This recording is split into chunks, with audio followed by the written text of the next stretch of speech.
அன்பான நண்பர்களுக்கு வணக்கம். ஈராக்கில் இருக்கக்கூடிய ஈரான் ஆதரவு பெற்ற இயக்கங்கள் மீது சவுதி அரேபியா நடத்திய தாக்குதலில் ஏற்பட்ட இழப்புகள் குறித்து அந்த இயக்கத்தினர் அதிகாரப்பூர்வ அறிவிப்பை வெளியிட்டிருக்கின்றார்கள். இதில் ஈரானின் மிக முக்கியமான ஒரு சில தளபதிகளும் கொல்லப்பட்டுள்ளமை ஈரானுக்கு மேலும் கோபத்தை ஏற்படுத்தியுள்ளது. எகிப்தில் அமெரிக்காவுக்கு மிகப்பெரிய சம்பவம் ஒன்றை ஈரான் செய்திருக்கின்றார்கள். இதுவரை எகிப்தில் பாரிய அளவில் எந்த தாக்குதல்களும் நடைபெறாத சூழ்நிலையில் எகிப்திலும் ஒரு அதிர்ச்சிகரமான சம்பவம் வெளியாக இருக்கின்றது. சவுதி அரேபியா ஈராக் இடையிலான மோதல் இது சார்ந்து வெளியாக இருக்கக்கூடிய உலகின் பிந்திய மிக முக்கியமான சம்பவங்களை இந்த காணொலியில் பார்க்கலாம். ஈராக் மீது சவுதி அரேபியா அமெரிக்க ஆதரவுடன், அதாவது சவுதி அரேபியாவும் அமெரிக்காவும் இணைந்து நடத்திய வான்வெளி தாக்குதல், அதனால் ஏற்பட்ட நிலைமைகள் குறித்து நாங்கள் தொடர்ச்சியாக பேசி வருகின்றோம். இந்த நிலையில் தற்பொழுது ஈராக்கினுடைய PMF என்று சொல்லக்கூடிய மிகப்பெரிய ஈரான் ஆதரவு பெற்ற இயக்கத்தினர் தங்களுடைய நிலைகள் மீது சவுதி அரேபியா அமெரிக்க கூட்டு தாக்குதலில் 20 போராளிகள் கொல்லப்பட்டிருப்பதாக அதிகாரப்பூர்வமாக அறிவித்திருக்கின்றார்கள். அதில் 4 பேர் கட்டளை தளபதிகள் தரத்திற்கு இருக்கக்கூடிய மிக முக்கியமான நபர்கள் என்ற செய்தியையும் அவர்கள் வெளியிட்டிருக்கின்றார்கள். அதேபோல் 40 பேர் வரை படுகாயமடைந்திருப்பதாக PMF அதிகாரப்பூர்வமாக அறிவித்திருக்கின்றார்கள். அதாவது சவுதி அரேபியா அமெரிக்க தாக்குதல் அந்த இயக்கத்தினருக்கு பேரிழப்பை ஏற்படுத்தி இருக்கும் சூழ்நிலையில் அவர்களுடைய அதிகாரப்பூர்வமான அறிவிப்பு வெளியாக இருக்கின்றது. இந்த நிலையில்தான் ஈராக் மீது நடத்தப்பட்ட தாக்குதலுக்கு உடனடியாக தன்னுடைய பதிலடியை ஜோர்டானில் அமைந்திருக்கக்கூடிய அமெரிக்க நிலைகள் மீது தாக்கி வெளிப்படுத்தி இருந்த ஈராக் மீது மிகப்பெரிய தாக்குதலை நடத்தி இருப்பதனூடாக ஈராக்கின் இறையாண்மையை அமெரிக்காவும் சவுதி அரேபியாவும் மீறிவிட்டார்கள் என்றும் இந்த சம்பவம் பதிலளிக்கப்படாமல் போகாது என்ற ஒரு விடயத்தையும் ஈரான் தற்போது வெளியிட்டு அதிர்ச்சியை கொடுத்திருக்கின்றார்கள். அதாவது ஈராக்குக்குள் சென்று சவுதி அரேபிய போர் விமானங்களும் அமெரிக்க போர் விமானங்களும் நடத்திய தாக்குதல் நிச்சயமாக ஈராக்கின் இறையாண்மையை மீறிய செயற்பாடு, இதற்கு பதில் அளிக்கப்பட்டே தீரும் என்ற ஒரு விடயத்தையும் தெரிவித்திருக்கின்றார்கள். ஈரான் இவ்வாறு சவுதி அரேபியா அமெரிக்காவுக்கு கண்டனம் வெளியிட்டிருக்கும் சூழ்நிலையில் ஈராக்கும் ஒரு சவுதி அரேபியாவுக்கு எதிரான நகர்வை தற்போது மேற்கொண்டிருக்கின்றார்கள். ஈராக்கினுடைய பிரதமர் அலி அல் ஜைதி அவர்கள் சவுதி அரேபியாவுடன் பல்வேறுபட்ட ஒப்பந்தங்களில் கச்சாத்திடுவதற்காக இன்றைய தினம் சவுதி அரேபியா ரியாத்திற்கு பயணம் செய்வதற்கான ஏற்பாடுகள் முழு அளவில் செய்யப்பட்டிருந்தன. அதற்கான அனைத்து ஏற்பாடுகளும் செய்யப்பட்ட நிலையில் இன்றைய தினம் அதிகாரபூர்வமாக பக்தாத்தில் இருந்து ரியாத் செல்வார் என கூறப்பட்டது. ஆனால் இறுதி நேரத்தில் ஈராக்குடைய பிரதமர் அலி அல் ஜைதி சவுதி அரேபியாவுக்கான பயணத்தை தற்காலிகமாக நிறுத்தி வைத்திருப்பதாக அறிவித்திருக்கின்றார்கள். ஈராக்குக்குள் சவுதி அரேபியா அமெரிக்கா நடத்திய தாக்குதலை அடுத்து இந்த விஜயம் நிறுத்தி வைக்கப்பட்டிருக்கின்றது. பாதுகாப்பு, ஒருங்கிணைப்பு, பிராந்திய வளர்ச்சி மற்றும் பல்வேறு துறைகள் சார்ந்து ஒரு மிகப்பெரிய புரிந்துணர்வு ஒப்பந்தம் 2 நாடுகளுக்கும் இடையில் செய்யப்பட இருந்த சூழ்நிலையில் சவுதி அரேபியாவுக்கான பயணத்தை ஈராக் நிறுத்தி இருக்கின்றார்கள். எனவே ஈராக், ஈரான் 2 தரப்பும் சவுதி அரேபியாவுக்கான நகர்வுகளை மேற்கொண்டுள்ள சூழ்நிலையில் ஈரானுக்கும் ஈராக்குக்கும் இடையே பல்வேறுபட்ட பிணக்குகள், சச்சரவுகள், முறுகல்கள் இருந்தாலும் கூட அந்த மக்கள் ஆதரவு என்று வரும்பொழுது ஈராக் மக்கள் மிகப்பெரிய அளவில் ஈரானுக்கு ஆதரவான நிலைப்பாட்டில் தான் இருக்கின்றார்கள். எந்த அரசு வந்தாலும் அமெரிக்கா, சவுதி அரேபியா, ஏனைய அமெரிக்க அரபுலக அடிமைகள் நினைத்தால் கூட ஈராக்கை ஈரானுக்கு எதிராக திருப்புவதில் மிகப்பெரிய சவாலை சந்தித்து வருகின்றார்கள். ஏனெனில் அயதுல்லா அல் ஹமேனியினுடைய உடலம் ஈராக்கில் கொண்டு செல்லப்பட்ட போது அங்கு திரண்ட மக்கள் திரள் ஈரானுக்கு இவ்வளவு ஆதரவு அங்கு இருக்கின்றது என்பதை காண்பித்திருந்தது. இந்த நிலையில்தான் ஈரான், ஈராக் 2 தரப்புமே சவுதி அரேபியாவுக்கு மிகப்பெரிய அளவில் தங்களுடைய எதிர்ப்பை வெளிப்படுத்தி இருக்கின்றார்கள்.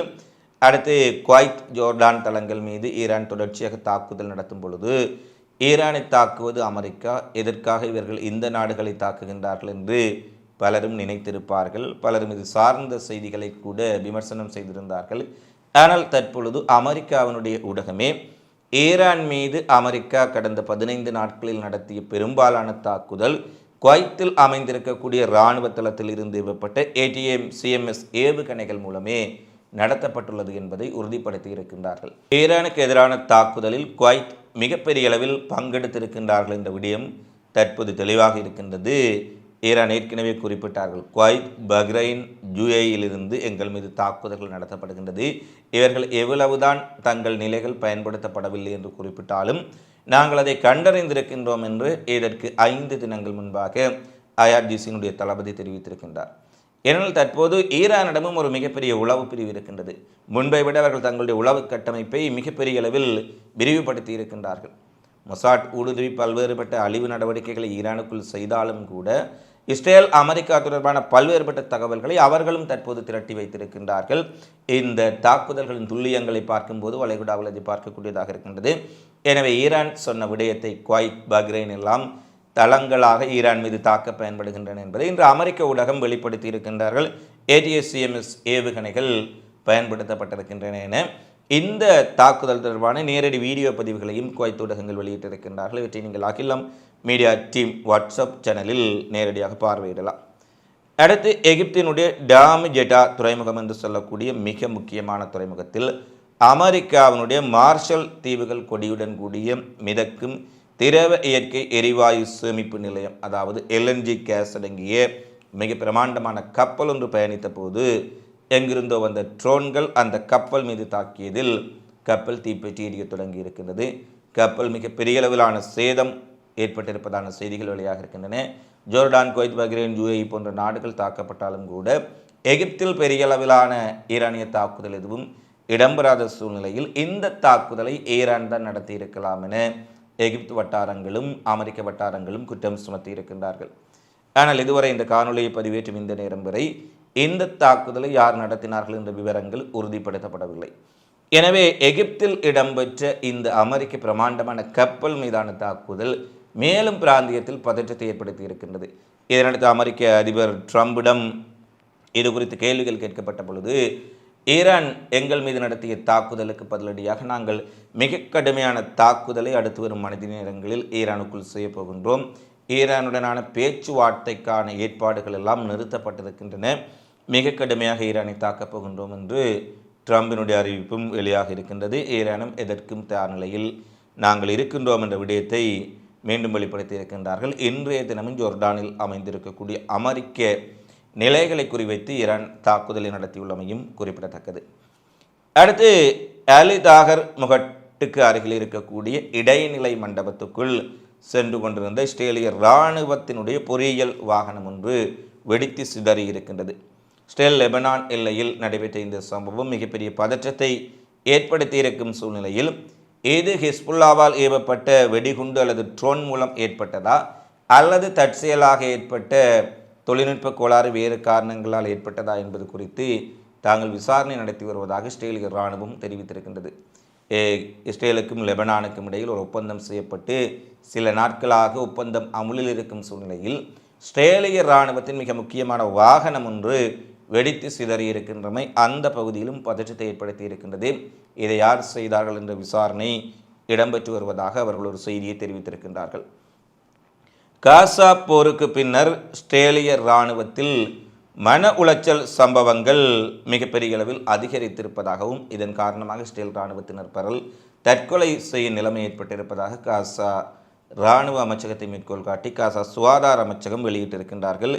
நேற்றைய தினம் ஒரு 27 வயது இருக்கக்கூடிய ஒரு பெண் வீராங்கனை தற்கொலை செய்து உயிரிழந்திருக்கின்றார். இதற்கு 4 தினங்கள் முன்பாக காசாவில் பணியாற்றிய போரில் பணியாற்றிய அவருடைய ஒரு நண்பி 24 வயதுடைய ஒரு பெண்ணும் தற்கொலை செய்து உயிரிழந்தார் என ஹாட்ஸ் ஊடகம் செய்தி வெளியிட்டிருக்கின்றார்கள். அதாவது காசா போரினால் எகிப்து படைகள் மன்னிக்க வேண்டும் இஸ்ரேலிய படைகள் மிகப்பெரிய அளவில் மன உளைச்சலுக்கும் சோர்வுக்கும் உள்ளாகி இருப்பதால் அவர்கள் தற்கொலை நடவடிக்கைகள் செய்கின்றார்கள். இந்த போர் உளவியல் ரீதியாக அவர்களை மிகப்பெரிய அளவில் பாதிக்க செய்திருக்கின்றது என்ற செய்தியை வெளியிட்டிருக்கின்றார்கள்.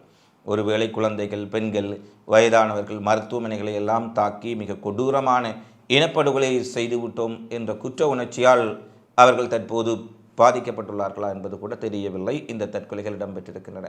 ஐரோப்பா முழுவதும் வெப்ப நிலை உச்சமடைந்திருக்கின்றது. அதிலும் குறிப்பாக பிரான்ஸ், ஸ்பெயின், பிரிட்டன் போன்ற நாடுகள் கடுமையாக பாதிக்கப்பட்டிருக்கும் சூழ்நிலையில் தீவிர வெப்பம் மற்றும் மிக குறைந்த மழை வீழ்ச்சி காரணமாக பிரிட்டன், இங்கிலாந்தின் அரைவாசி பகுதி அதிகாரபூர்வமாக வறண்ட மண்டலமாக அறிவிக்கப்பட்டிருக்கின்றது.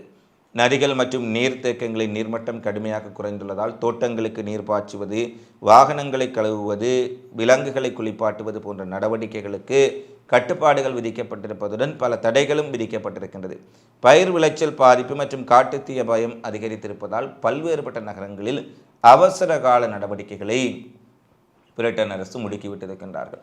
ஏற்கனவே காட்டுத்தீயால் பிரான்ஸ், ஸ்பெயின் கடுமையாக பாதிக்கப்பட்டிருக்கும் சூழ்நிலையில் பிரிட்டனும் தீவிர வெப்ப தாக்கத்தால் அரைவாசி பகுதியை வறண்ட வலயமாக அறிவித்துள்ளமை அந்நாட்டு மக்கள் மத்தியில் அச்சத்தை ஏற்படுத்தியுள்ளது.